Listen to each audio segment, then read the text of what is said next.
Assalomu alaykum aziz obunachilar, sizlar bilan Muzlider kanali. Hozirgi video rolikimiz Captiva ishqibozlari uchun Switch narsani ko'rsatib o'tib ketamiz. Qiziqqanlar bo'lsa, videoga tirс like bosib qo'llab-quvvatlab turaverasizlar. Sizlar uchun harakatdamiz. Qani bo'lmasam yetdik. Yandex'da ishlab gününe 300-400 ming so'm atrofida pul ishlashlaringizni bilarmadingiz. Yandex'da yangi Taxa Park, Yandex Prime'da sizlar eng kam komissiya foizlari bilan taksida ishlashlaringiz mumkin do'stlar. Günlük daromadlaringiz 300-400 ming so'm atrofida, oyina kunda ishlab yurgan ishchilar 8-10 million atrofida daromad topib yurgan ekan. Agarda siz boshqa Taxa Parkda ishlasangiz ham bemalol bu Taxa Parkka ulanib qolasiz. Bundan tashqari, Xorazmdan boshqa viloyatlarga chiqsangiz ham Toshkent, Buxoro, xohlagan yerlaringizga borib shu Taxa Park orqali ishlashlaringiz mumkin do'stlar. Adresimiz Urganch Amir Temur istirohat bog'ini to'g'risida joylashgan. Ekranda telefon nomerlari yozilib turadi. Bemalol aloqaga chiqishlaringiz mumkin. Taksi qilib zo'r daromad topaman deb yurgan yurtdoshlarimiz bo'lsa, Yandex Prime Taxa Parkini taklif qilamiz.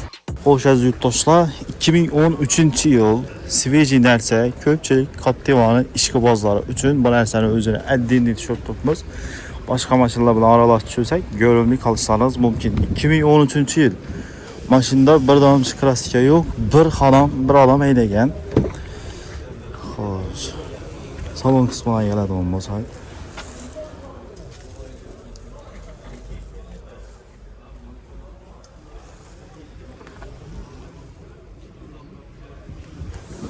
mashina yurgan probegi 44 ming probeg yurgan o'rtoqlar.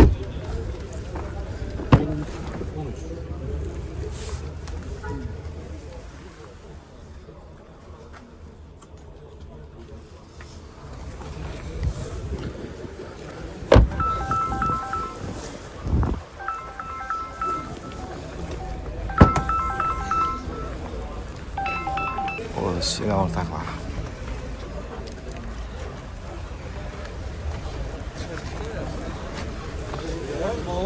4 balon toza. Kurchukchisi kraska Umuman o'ynaganlari yo'q og'a. 908 qolib turibdi. Nejigar.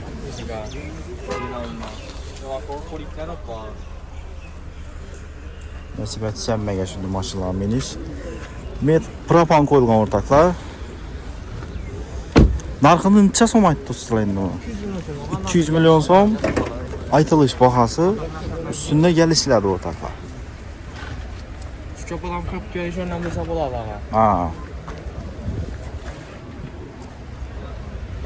Qiziqqanlar aloqaga chiqarasizlar. Telefon nomerlarini hozir aytib o'tib ketamiz. 200 million aytilganlar 200 ga berilmaydi. Ustunda savdolashasizlar, kelishasizlar. Variantlar, necha variantlar bor? Pulni yetmasa deb beramiz. Aha. Kredit beramiz. Pulni yetmasa Xullas variant bor. Barter ham ketaveradi. Telefon nomeri aytadigan bo'lsak o'rtoqlar 88lik 601 02 22.